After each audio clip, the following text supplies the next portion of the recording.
Unapokuja kwangu mimi, uliyeniulia babangu, mamaangu, watoto wangu, wadogo zangu, kaka zangu, dada zangu, halafu nakuja kutafuta mapatano kati ya mimi na wewe. Swali nakuja, unakuja kutafuta mapatano ya mimi na wewe, wewe ukiwa kama nani? Wewe kama nani?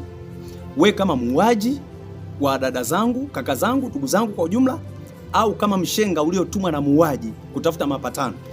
Wewe unakuja kama nani? Sasa ngoja nitoe mwelekeo mwingine, njia nyingine, plani B ya mapatano ambayo Biblia inashauri. Kwanza, unajua Biblia inasema auaye kwa upanga atakufa kwa huo. Manake yule aliyefanya mauaji kwa makusudi, yani kamua mtu kwa makusudi kabisa, yani amepanga kabisa, yani lazima nikaue, kaua, lazima afe kwa kifo kile kile alichomuua huyo mtu. Ngoja sana kusomea kisa kimoja hapa katika Samueli wa pili sura 21 ule mstari wa kwanza. Biblia inasema kulikuwa na njaa siku za Daudi muda wa miaka mitatu, mwaka kwa mwaka. Naye Daudi akatafuta uso wa Bwana. Bwana akasema, ni kwa ajili ya Sauli na kwa nyumba yake yenye damu, na kwa kuwa aliwaua hao Wagibeoni. Ndipo mfalme akawaita Wagibeoni akawaambia, basi Wagibeoni si wana wa Israeli, ila ni wamasalia wa Waamori na wana wa Israeli waliokuwa wamewapia. Lakini Sauli akatafuta kuwaua katika juhudi yake kwa ajili ya wana wa Israeli na Yuda. Basi Daudi akawaambia hao Wagibeoni, niwatendee nini? Na kwa tendo gani nifanye upatanisho mpate kubariki urithi wa Bwana? Na hao Wagibeoni wakamwambia, si jambo la fedha wala dhahabu iliyo kati ya sisi na Sauli au nyumba yake, wala si juu yetu kumuua mtu yeyote katika Israeli. Akasema mtakayo kuyanena ndiyo nitakayo watendea ninyi. Wakamwambia falme, yule mtu aliyetupoteza na kutufanyia shauri la kutuharibu, tusikae katika mipaka yoyote ya Israeli, basi na tutolewe watu 7 katika wanawe, nasi tutawatundika mbele ya Bwana katika Gibeoni, katika mlima wa Bwana. Na mfalme akasema, nitawatolea. Sasa sikiliza, kisa kilikuwa hivi. Kulikuwepo na jamii ya watu wanaitwa Wagibeoni ambao walikuwa wanaishi katika taifa la Israeli. Walikuwa wameapiana kule nyuma kwamba hawatafanyiwa tendo lolote na Israeli, kuwaua au kuwatesa. Kwa wale Wagibeoni, kutokana na maagano na namna ambavyo walikuwa wamekubaliana, walikuwa wanaishi katika taifa la Israeli kama wazawa. Ikatokea Sauli kwa sababu ya tamaa zake, wakati ni mfalme, akawaua baadhi ya Wagibeoni, watu 7. Wakati wa utawala wa Daudi, njaa miaka mitatu ikalipiga taifa la Israeli. Kulikuwepo na ukame, kulikuwepo na njaa kali. Mfalme akamuuliza Mungu, haya yote yametupata kwa sababu gani? Mungu akasema hivi, hayo aliyowapata ni kwa sababu ya Wagibeoni ambao mlikula nao agano kule siku za nyuma, naye Sauli aliwaua yeye kama mfalme. Basi Daudi kabidi wafuate Wagibeoni kwa sababu Mungu hakuwa na chaguo lolote la kuwasamehe au kuadhibu, isipokuwa Wagibeoni watendewe matakwa yao. Ndipo Daudi akafuata Wagibeoni, akawaita, akasema, ndugu zangu, kuna hili jambo ambalo limetokea. Sasa ili Mungu aondoe mkono wake wa ghadhabu juu yetu, tufanyeje? Maana Daudi alichokuwa anataka kwamba kama mtahitaji fedha, fidia ya aina yote, dhahabu, mali, maeneo, ardhi na chochote mnachohitaji kutendewa, tuwatendee, ili mradi tu mkono wa Bwana wa hasira uondoke ndani yetu. Wagibeoni akasema hivi, kama ambavyo ile nyumba iliyomwaga damu yetu, na sisi tufanye vivyo hivyo. Kama ambavyo ndugu zetu 7 wameuawa, na sisi tunahitaji vichwa 7 vya nyumba ya Daudi tuvitundike mbele za Bwana kule kule Gibeoni. Daudi hakuwa na option nyingine ili kupatana. Na Biblia inasema ili kupatana, ikatakiwa Daudi awaite wale watu wa nyumba ya Sauli kama ambavyo Wagibeoni walitaka. Vikachaguliwa vichwa ambavyo Wagibeoni walitaka, vile vichwa vikaenda kutundikwa, vikaning'inizwa katika mlima wa Gibeoni, tena mlima wa Bwana. Hii inatufundisha nini?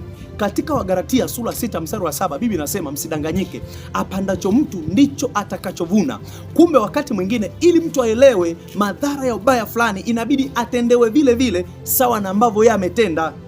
Ili aelewe uchungu kamili wa kusamehe, inabidi atendewe vile vile sawa sawa na yeye alivyotenda. Vinginevyo utakuwa unamwonea mtu, kwa sababu kuna option ya msamaha. Basi nitatumia nafasi hiyo kuomba msamaha, na huyu mtu amepoteza ndugu zake, amepoteza familia yake, kapoteza uzao wake, kapoteza damu yake, lakini wewe unakuja tu kupatana kwa kuomba tu msamaha, yaishe. Wagibeoni walichotaka ni vichwa juu ya walioua, damu juu ya damu iliyomwagika. Sio swala la fedha, hujanibia fedha, hujanidhulumu fedha, sitahitaji fedha, umedhulumu damu yangu, nahitaji damu.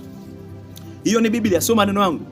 Lakini pia Agano Jipya anasema auaye kwa upanga atakufa kwa huo. Wakati Petro amechomoa upanga wake katika mkoba wake, akataka mfyeke yule afisa moja wa wale kundi walikuja kumkamata Yesu, Yesu akamwambia Petro, rudisha upanga wako mara moja, kwa sababu imeandikwa auaye kwa upanga atakufa kwa huo. Maana yake yule anayeua kwa upanga anastahili kufa kwa huo. Huwezi kutaka upatane na mimi, umeua mwanangu, utapatana na mimi. Sawa, je, mwanangu ameridhia? Mwanangu ameridhia. Na wewe unayokuja kupatana na mimi, we kama nani? We kama muuaji au we ni mshenga tu umetumwa na muuaji? Na je, huyu muuaji atajisikiaje? Ameshinda au ameshindwa? Kwamba alitaka uwe ili apate nafasi fulani, ameua na ile nafasi ameipata. Alafu huyu aliyeuliwa anakuja tu kuomba msamaha, yameisha. Huyu muuaji target yake, mkakati wake umetimia, haujatimia? Je, kesho atashindwa kutumia njia hiyo hiyo ya kufanya hivyo kwa mtu mwingine? Halafu akatumia tena njia ile ile ya kupatana, kuomba msamaha, samehe 7 mara 70, mwisho wa siku naisha, na target yake ameipata vile vile. Ndio maana Waswahili walisema mkuki kwa nguruwe, kwa binadamu ni mchungu. Auaye kwa upanga afe kwa huo, auaye kwa upanga afe kwa huo. Ikikaa hiyo kanuni hiyo ambayo wana wa Gibeoni walitaka, hiyo inaweza kawa funzo ili mtu mwingine baadaye asija katumia njia hiyo kama njia halali ya kupata anachokitaka au kumwonea mtu mwingine, kwa sababu anakuwa anajua kuna kanuni moja: ukimwaga damu itatakwa damu, ukiiba fedha itatakwa fedha. Kama umemwaga damu, auaye kwa upanga atakufa kwa huo. Vinginevyo huyu mmoja anakuwa ameonewa, huyu adui au huyu muuaji anakuwa anatumia hiyo njia miaka na miaka, anaua. Akishaua basi anaomba msamaha, samehe 7 mara 70, vinasameka, maisha mengine yanaendelea. Anaua tena, anachukua nafasi, anaua tena, anachukua madaraka. Alafu ukipiga kelele, ukilalamika, samehe 7 mara 70, tunapatana, maisha yanaendelea. Hiyo haiwezi kuwa njia itakayokomesha uovu katika jamii. Hiyo ni Biblia, sio mimi, ni Biblia. Hiyo sio njia itakayokomesha uovu katika jamii. Hiyo njia itakuwa ni njia ya kuonea wanyonge, kwamba wanyonge, kwa sababu sisi tumeshika mpini, tutawafanya lolote na tutaamua sisi njia gani tumike kupatana, na mwisho wa siku matakwa yetu sisi yanakuwa yametimia na hakuna cha kubadilisha. Neema ya Kristo pamoja nawe. Nasema haya kama mtumishi wa Mungu, nasema haya kama mchungaji. Hakuna njia pekee ya kupatanisha zaidi ya ile huyu aliyeonelewa achague njia gani bora anataka tendewe ili aridhike. Vinginevyo unakuwa umetumia ubabe wako, nguvu yako kumwambia huyu mtu lazima unisamehe, na usiponisamehe na kupiga tena. Lazima unisamehe, usiponisamehe na kufanyia tena kama nilivyofanya. Huna sauti. Kwa huyu mtu inabidi aseme tu bwana, sawa, mimi nimekusamehe, lakini ndani ya moyo wake atabaki na dukuduku, atabaki na kisasi. Kwa nini? Kwa sababu umemtendea kibabe na unatumia tena ubabe kukufanya akusamehe hata kama moyo wake bado nao. Huyo ni Samueli, katika Samueli wa pili sura 21. Soma ile sura yote utajua kisa kilichofanya Wagibeoni watake vichwa 7 vya nyumba ya Sauli. Ni kwa sababu watu wa Sauli waliwaua Wagibeoni pasipokuwa na hatia. Hakukuwepo option nyingine ya kukomesha ubaya ule ili Mungu aondoe mkono wake wa hasira, isipokuwa wale walionewa wachague ni njia gani wanataka ili waweze kupatana. Bye bye. Lakini swali langu ni moja tu, nabaki ondoka nalo hilo. Wewe unayetaka upatane na mimi, uliyeua wanangu, uliyeua familia yangu, wewe kama nani? Wewe ni muuaji au wewe ni mshenga wa wauaji? Yaani wauaji wamekutuma au wewe mwenyewe ndio uliua unataka tupatane?